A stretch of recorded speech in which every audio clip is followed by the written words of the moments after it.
ಕೃಷ್ಣ, ನೀನ್ ಯಾವ ಕೆಲ್ಸ ಮಾಡ್ತಿದ್ಯಾ? ಆ ಬೆಣ್ಣೆ ಅಂತೂ ನಿಮ್ಮಮ್ಮ ಕೊಟ್ಟಿದ್ದು. ಅಣ್ಣ, ಗೆಳೆಯರ್ಗೆಲ್ಲ ಬೆಣ್ಣೆ ಕೊಡೋದು ಒಂದ್ ಕೆಲ್ಸನೇ ಅಲ್ವಾ?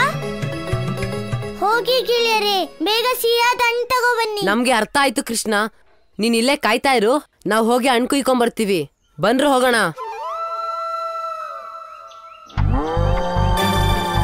ಇದು ಅದೇ ಗೋಮಾತೆ ಧ್ವನಿ ಮತ್ತೆ ಕರೀತಿದ್ಯಲ್ಲ, ಅಂದ್ರೆ ಅದಕ್ಕೇನೋ ತೊಂದ್ರೆ ಆಗಿರ್ಬೇಕು. ನಾನು ಈಗ್ಲೇ ಹೋಗಿ ನೋಡ್ಬೇಕು.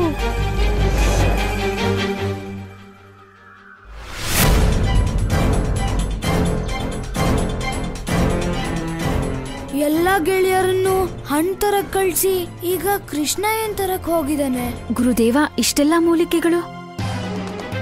ಈ ಔಷಧಿಗಳಿಂದಲೇ ಅಶ್ವಿನಿ ದೇವತೆಗಳು ದೇವಾಸುರ ಯುದ್ಧದಲ್ಲಿ ಮೂಲಿಕೆಯು ಅಪರೂಪ. ಇವು ಜೀವಶಕ್ತಿಗಳಿಂದಲೇ ತುಂಬಿದೆ. ಆದರೆ ಸುರಭಿ ಗೋವಿನ ಪಂಚಗವ್ಯವಿಲ್ಲದೆ ಈ ಔಷಧಿಯು ವ್ಯರ್ಥ. ಸುರಭಿ ಗೋವಿನ ಪಂಚಗವ್ಯ ನನಗೆ ಅರ್ಥವಾಗಲಿಲ್ಲ ಗುರುದೇವ.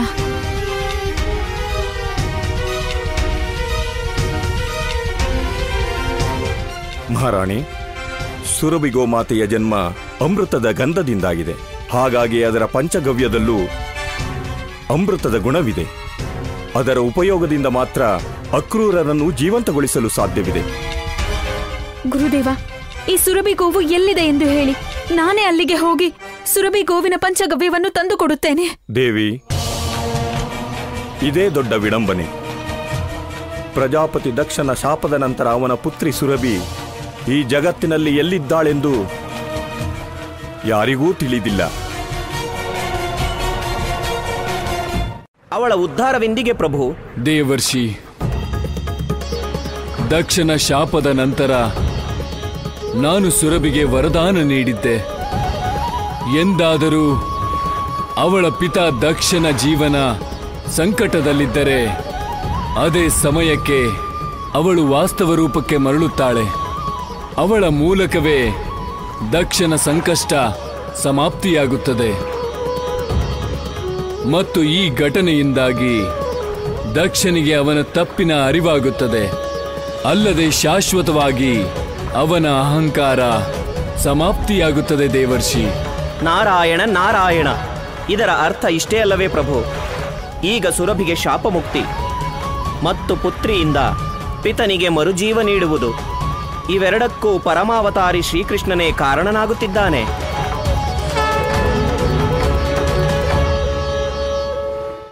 ಭಯವಿತ್ತು. ಒಂದು ದಿನ ನೀನು ಸತ್ಯ ಅರಿಯುವ ಪ್ರಯತ್ನ ಮಾಡುವೆ ಎಂಬ ಭಯವಿತ್ತು. ಆದ್ದರಿಂದಲೇ ಅವಳು ಸ್ವತಃ ತನ್ನನ್ನೇ ಸತ್ಯ ತಿಳಿಯುವುದರಿಂದ ತಡೆದಿದ್ದಳು. ನನ್ನ ಕಂದ ಯಾರು, ಎಲ್ಲಿರುವನು ಎಂದು ತಿಳಿದುಕೊಳ್ಳುವುದು ನನಗೆ ಈ ಕ್ಷಣ ಮುಖ್ಯವಲ್ಲ. ಅವನು ಜೀವಂತವಾಗಿದ್ದಾನೆ ಎನ್ನುವ ಸತ್ಯವಷ್ಟೇ ನನಗೆ ಸಾಕು. ತಪ್ಪು ನಾನಲ್ಲ ವಸುದೇವ, ನೀನು ಮಾಡುತ್ತಿರುವೆ. ದೇವಕಿಯನ್ನು ಗುರುತಿಸುವುದರಲ್ಲಿ ನನಗೆ ತಿಳಿದಿದೆ. ದೇವಕಿ ಅವಳ ಪುತ್ರನನ್ನು ಗುರುತಿಸುವುದಿಲ್ಲ. ಆದರೆ ವಸುದೇವ, ಇವಳು ಬೇರೆ ದೇವಕಿ, ನಿನ್ನ ಪತ್ನಿಯಲ್ಲ. ಇದೇನು ಹೇಳುತ್ತಿರುವೆ ಕಂಸ? ದೇವಕಿ ನನ್ನ ಪತ್ನಿಯೇ. ಇವಳು ನಿನ್ನ ಪತ್ನಿಯಾಗಿದ್ದಳು. ಈಗ ಕೇವಲ ಭಗವಂತ ಕಂಸನ ಸೋದರಿ, ಅವಳಿಗೆ ಅವಳ ಪುತ್ರ ಬೇಕು ಅಷ್ಟೇ. ಇವಳು ದೇವಕಿಯ ಪ್ರತಿರೂಪ. ಇಂದು ವರ್ಷಗಳ ನಂತರ ನೀನು ನನ್ನನ್ನು ಸೋದರನೆಂದು ಕರೆದೆ ದೇವಕಿ. ನನಗೆಷ್ಟು ಸಂತೋಷವಾಗುತ್ತಿದೆ ಗೊತ್ತೇ. ನಡಿ, ಇನ್ನು ವಿಳಂಬ ಬೇಡ. ಮಾತೆ ಮತ್ತು ಪುತ್ರನ ಮಿಲನಕ್ಕೆ ಇನ್ನು ವಿಳಂಬ ಬೇಡ. ಬಾ. ಇಲ್ಲ ಇಲ್ಲ, ನೀನು ಹೋಗಬಾರದು. ಹೋಗಬೇಡ ದೇವಕಿ, ಇಲ್ಲೇ ಇರು. ಈ ಪಾಪಿ ಕಂಸ ನಿನ್ನನ್ನು ನನ್ನ ಪುತ್ರನೊಂದಿಗೆ ಸೇರಿಸುವುದಕ್ಕಲ್ಲ, ದೂರ ಮಾಡುವ ಯೋಜನೆ ಮಾಡುತ್ತಿದ್ದಾನೆ. ಹೋಗಬೇಡ ದೇವಕಿ. ಕಂದ, ನನ್ನ ಕಂದ. ಆಶೀರ್ವಾದ ದೇವಕಿ. ಬಾ. ಇಲ್ಲ ಇಲ್ಲ ದೇವಕಿ, ಹೋಗಬೇಡ. ನಿಲ್ಲು ದೇವಕಿ, ಹೋಗಬೇಡ. ಇಲ್ಲ ದೇವಕಿ, ಹೋಗಬೇಡ. ಅವನು ದೂರ ಮಾಡುತ್ತಾನೆ. ನಿಲ್ಲು ದೇವಕಿ, ನಿಲ್ಲು ನಿಲ್ಲು. ಅರ್ಥವಾಯಿತೆ. ವಸುದೇವ, ಭಗವಂತ ಕಂಸನ ಲೀಲೆ. ಈಗ ಇವಳು ನಿನ್ನ ಪತಿಯೂ ಅಲ್ಲ, ವಿಷ್ಣು ಭಕ್ತಳಲ್ಲ, ಸ್ವತಃ ದೇವಕಿಯೂ ಅಲ್ಲ. ಇವಳೀಗ ಕೇವಲ ಮಾತೆ. ಇವಳಿಗೆ ಯಾವ ರೀತಿಯಲ್ಲಾದರೂ ಕಂದನನ್ನು ಪಡೆಯಬೇಕು. ವಸುದೇವ, ಈಗ ನೀನು ಅಥವಾ ನಿನ್ನ ಚಕ್ರಧಾರಿ ಎಷ್ಟಾದರೂ ಪ್ರಯತ್ನಿಸಿ, ಇವಳು ತನ್ನ ಪುತ್ರನ ಬಳಿಗೆ ಹೋಗಿಯೇ ಹೋಗುತ್ತಾಳೆ.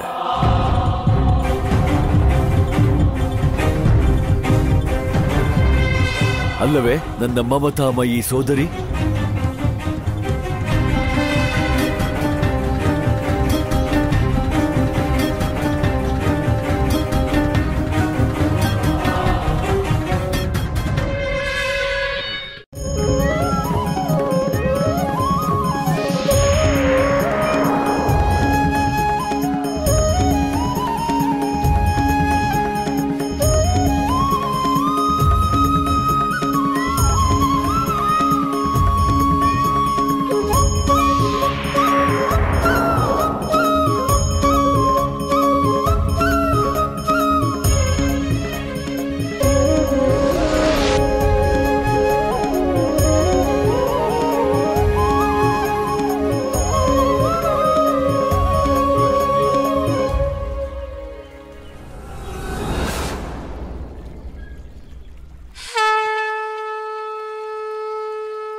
ಗೋಮಾತೆ, ನನ್ನ ನಂಬಿಕೆ ನಿಜ ಆಯ್ತು. ನಿನ್ ಕಷ್ಟನೂ ಕೂಡ ದೂರ ಆಯ್ತು. ಈಗ ನೀನು ನಿನ್ ನಿಜವಾದ ರೂಪಕ್ಕೂ ಬಂದೆ. ನಂದಣ್ಣ, ನಂದ್ರಾಣಿ, ಏನ್ ವಿಷಯ ದಾಮೋದರಣ್ಣ? ಗೋಕುಲದ ಮೇಲೆ ಬಹಳ ದೊಡ್ಡ ಆಪತ್ತು ಬಂದಿದೆ. ಆಪತ್ತು? ಎಂಥ ಆಪತ್ತು? ಮತ್ತಿನ್ನೊಬ್ಬ ರಾಕ್ಷಸ ಬಂದ ಗೋಕುಲಕ್ಕೆ? ರಾಕ್ಷಸ ಅಲ್ಲ ನಂದ್ರಾಣಿ, ರಾಕ್ಷಸರಿಗೆ ಅಪ್ಪ. ರಾಕ್ಷಸ ರಾಜ ಕಂಸ ಸ್ವತಃ ಗೋಕುಲಕ್ಕೆ ಬಂದಿದ್ದಾನೆ. ಕಂಸ? ದಾಮೋದರಣ್ಣ, ಇದೇನ್ ಹೇಳ್ತಿದ್ದೀರಾ? ನಾನು ಕಣ್ಣಾರೆ ನೋಡಿದ್ದೀನಿ, ನಿಮಗ್ ಬಂದು ಹೇಳ್ತಾ ಇದ್ದೀನಿ. ಕಂಸ ಒಬ್ಬನೇ ಬಂದಿಲ್ಲ, ಅವನ ಜೊತೆ ಮಹಾರಾಜ ವಸುದೇವ, ಮಹಾರಾಣಿ ದೇವಕಿನೂ ಇದ್ದಾರೆ. ಅವನಿಗೆ ಬೇಕಾಗಿರೋದಾದ್ರೂ ಏನು? ನಂದರಾಜ,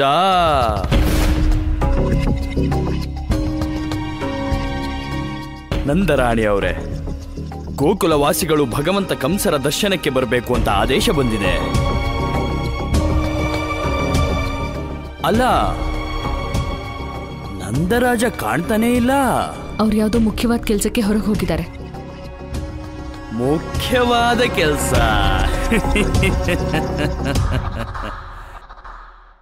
ದೇವಿ, ಇದು ಜಗತ್ತಿನ ಬಹುದೊಡ್ಡ ವಿಡಂಬನೆ.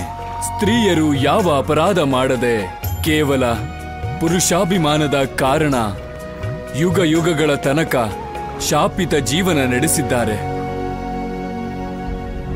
ಆದರೆ ಜಗತ್ತಿನ ಆಧಾರ ಶಕ್ತಿಯ ಅರ್ಥ ಸ್ತ್ರೀ ಮಾತ್ರ. ಅದಕ್ಕಾಗಿ ಎಲ್ಲಿಯವರೆಗೆ ಪುರುಷ ಸ್ತ್ರೀ ಶಕ್ತಿಗೆ ಪೂರ್ಣ ರೂಪದ ಸಮ್ಮಾನ ನೀಡಲಾರನೋ, ಅವಳನ್ನು ಪೂರ್ತಿ ಹೃದಯದಿಂದ ಸ್ವೀಕಾರ ಮಾಡಲಾರನೋ, ಅಲ್ಲಿಯವರೆಗೂ ಅವಳ ಕಷ್ಟ ಅಂತ್ಯವಾಗುವುದಿಲ್ಲ. ನೀವು ಸತ್ಯ ಹೇಳಿದಿರಿ ಪ್ರಭು. ಸ್ತ್ರೀಯ ಮಮತೆ, ಅವಳ ಪ್ರೇಮ, ಅವಳ ಕರುಣೆಯನ್ನು ಪುರುಷ ಇಲ್ಲಿಯವರೆಗೂ ಅರಿಯಲು ಸಮರ್ಥನಾಗಿಲ್ಲ. ಅಲ್ಲಿ ನೋಡಿ ಪ್ರಭು, ಪಾಪಿ ಕಂಸನು ಮಾತೆ ದೇವಕಿಯ ಮಮತಾಮಯಿ ರೂಪದ ಆಧಾರ ಮಾಡಿಕೊಂಡು ತನ್ನ ಪಾಪಗಳಿಂದ ಮುಕ್ತನಾಗಲು ಪ್ರಯತ್ನಿಸುತ್ತಿದ್ದಾನೆ. ಏಕೆ ಬಂದಿರುವೆ ನಾನಿಲ್ಲಿ ಎಂದು? ನನ್ನ ಭಕ್ತರ ಉದ್ಧಾರ ಮಾಡಲೆಂದು, ನಿಮ್ಮೆಲ್ಲರ ಕಷ್ಟ ದೂರ ಮಾಡಲು ಆಶೀರ್ವಾದ.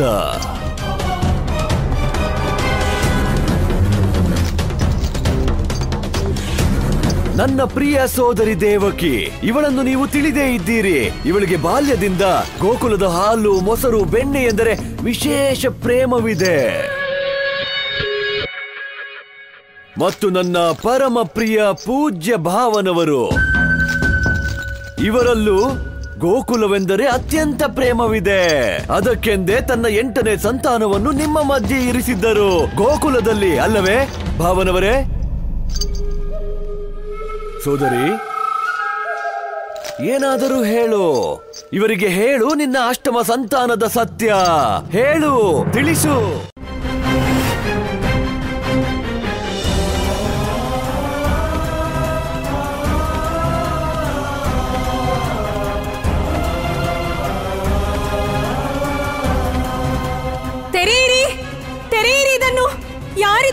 ತೆರೆಯಿರಿ.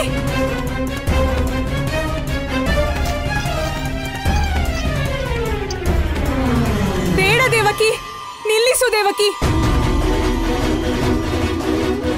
ದೇವಕಿ, ಏನನ್ನು ಹೇಳಬೇಡ. ನೀನು ನಿನ್ನ ಪುತ್ರನನ್ನು ಪಡೆಯಲಾರೆ, ಶಾಶ್ವತವಾಗಿ ಕಳೆದುಕೊಳ್ಳುವೆ. ದೇವಕಿ, ನಿಲ್ಲು.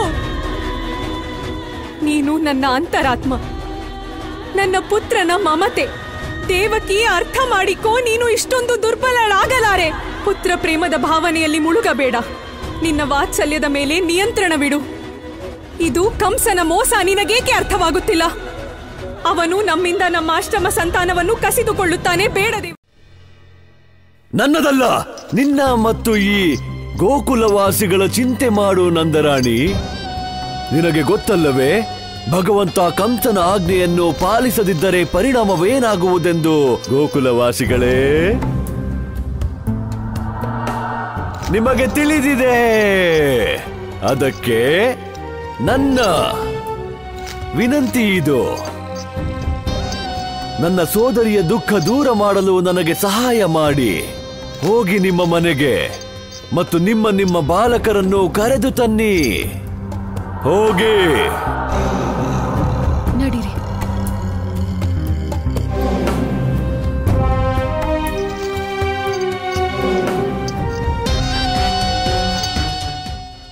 ಈಗ ಮೋಸಗಾರ ವಿಷ್ಣುವಿನ ಮೋಸವನ್ನು ಸಮಾಪ್ತಗೊಳಿಸದಂತೆ ನನ್ನನ್ನು ಯಾರು ತಡೆಯಲಾರರು.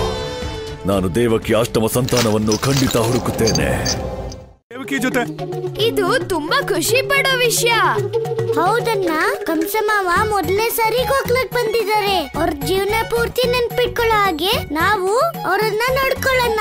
ಸರಿ ಕೃಷ್ಣ, ನೀನು ಮಹಾರಾಜ ಕಂಸನ್ ಸತ್ಕಾರಕ್ಕೆ ತಯಾರಿ ಮಾಡ್ಕೋ. ಅಷ್ಟ್ರಲ್ಲಿ ನನ್ ಮನೆಗೆ ಹೋಗಿ ಲಾಡುಗಳ ವ್ಯವಸ್ಥೆ ಮಾಡ್ತೀನಿ. ಪ್ರಭು, ವಾಸ್ತವವೆಂದರೆ ಕಂಸನು ಗೋಕುಲವಾಸಿಗಳ ಜೀವನಕ್ಕೆ ಸಂಕಷ್ಟ ಒಡ್ಡುತ್ತಿದ್ದಾನೆ. ಆದರೂ ಕೃಷ್ಣನಿಗೆ ಅವನ ಸತ್ಕಾರದ ಯೋಚನೆಯೇ. ದೇವಿ, ಇದು ಮಹಾತುಂಟ ಕೃಷ್ಣನ ಸತ್ಕಾರ. ಈಗ ಸಮಯ ಬಂದಿದೆ. ಇನ್ನು ಕಂಸನಿಗೆ ಭಾಸವಾಗುತ್ತದೆ ಅವನು ಗೋಕುಲಕ್ಕಲ್ಲ, ಬದಲಾಗಿ ಗೋಲೋಕಕ್ಕೆ ಬಂದಿದ್ದಾನೆಂದು. ಪರಮಾವತಾರಿ ಶ್ರೀ ಕೃಷ್ಣನ ಧಾಮ ಇಲ್ಲಿ ಕೃಷ್ಣ ಬಯಸುವುದೇ ಯಾವಾಗಲೂ ಆಗುವುದೆಂದು. ನೋಡಕ್ ಹೋಗ್ತಿದ್ದೀವಿ.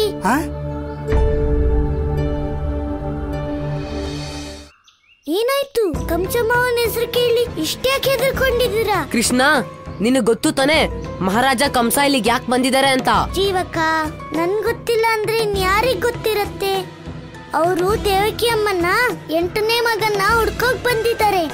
ಅದೇ ಕೃಷ್ಣ, ದೂರದಲ್ಲಿರೋ ಆಪತ್ತನ್ನ ತಲೆ ಮೇಲೆ ಎಳ್ಕೊಳಕ್ಕೆ ನಾವೇ ಸ್ವತಃ ಯಾಕೆ ಹೋಗ್ಬೇಕು? ರಾಮು ಚಿಕ್ಕಪ್ಪ, ಅಮ್ಮ ಹೇಳ್ತಾಳೆ, ನಾವ್ ಎಲ್ಲಿವರೆಗೂ ಆಪತ್ತನ್ನ ಎದುರಿಸಲ್ವೋ ಅಲ್ಲಿವರೆಗೂ ನಾವು ಅದ್ರ ಮುಂದೆ ನಿಲ್ಲಕ್ಕಾಗಲ್ಲ. ಹಾಗಂದ್ರೆ ನಾವು ಕಂಸಮಾವನ ಉಪಾಯ ತಿಳ್ಕೊಳಕ್ ಹೋಗ್ತಿದೀವಿ. ಆ ಉಪಾಯನ ದೇವಕಿ ಅಮ್ಮನ ಮಗನ್ನ ಹುಡ್ಕೋಕೆ ಮಾಡಿರೋದು. ಎಲ್ಲಿವರೆಗೂ ನಮ್ಗೆ ಕಂಸಮಾವನ ಉಪಾಯ ಗೊತ್ತಾಗೋದಿಲ್ವೋ ಅಲ್ಲಿವರೆಗೂ ನಾವೇಗ್ ನಮ್ಮ ಉಪಾಯ ಮಾಡಕ್ಕಾಗುತ್ತೆ? ಈಗ ಕಂಸಮಾವನ ಉಪಾಯ ತಿಳ್ಕೊಳ್ಳೋದಿಕ್ಕೆ ಏನಾದ್ರೂ ಯೋಚನೆ ಮಾಡ್ಲೇಬೇಕಾಗುತ್ತೆ. ಚಿಕ್ಕಮ್ಮ, ಸಮಾಧಾನ ಮಾಡ್ಕೊಳ್ಳಿ ಚಿಕ್ಕಮ್ಮ. ಚಿಕ್ಕಮ್ಮ, ನೀವೇ ಹೇಳ್ತೀರಲ್ವಾ ದೇವ್ರು ದೂರದಲ್ಲಿದ್ದಾನೆ ಆದ್ರೆ ಕತ್ಲಲ್ಲ ಅಂತ. ನೀವ್ ನೋಡ್ತೀರಿ ಚಿಕ್ಕಮ್ಮ, ದೇವಕಿ ಅಮ್ಮನ್ ದುಃಖ ಖಂಡಿತ ದೂರ ಆಗುತ್ತೆ. ಅವ್ರಿಗೆ ಅವ್ರ ಮಗನು ಖಂಡಿತ ಸಿಗ್ತಾನೆ ಚಿಕ್ಕಮ್ಮ. ಬಲರಾಮ, ಆ ದೇವ್ರು ನಿನ್ ಮಾತನ್ನ ನಿಜ ಮಾಡ್ಲಪ್ಪ. ಮಹಾರಾಜ, ನೀವು ಕಂಸನನ್ನು ಅಧರ್ಮಿ ಎನ್ನುವಿರಿ, ಆದರೆ ಎಲ್ಲಕ್ಕಿಂತ ದೊಡ್ಡ ಅಧರ್ಮವನ್ನು ನೀವು ಒಬ್ಬ ತಾಯಿಗೆ ಮಾಡಿದ್ದೀರಿ. ನನ್ನಿಂದ ನನ್ನ ಸಂತಾನವನ್ನು ಕಸಿದಿರಿ. ಮಹಾರಾಜ ಎಲ್ಲಿದ್ದಾನೆ? ಹೇಳಿರಿ ಮಹಾರಾಜ, ಎಲ್ಲಿದ್ದಾನೆ ನನ್ನ ಕಂದ?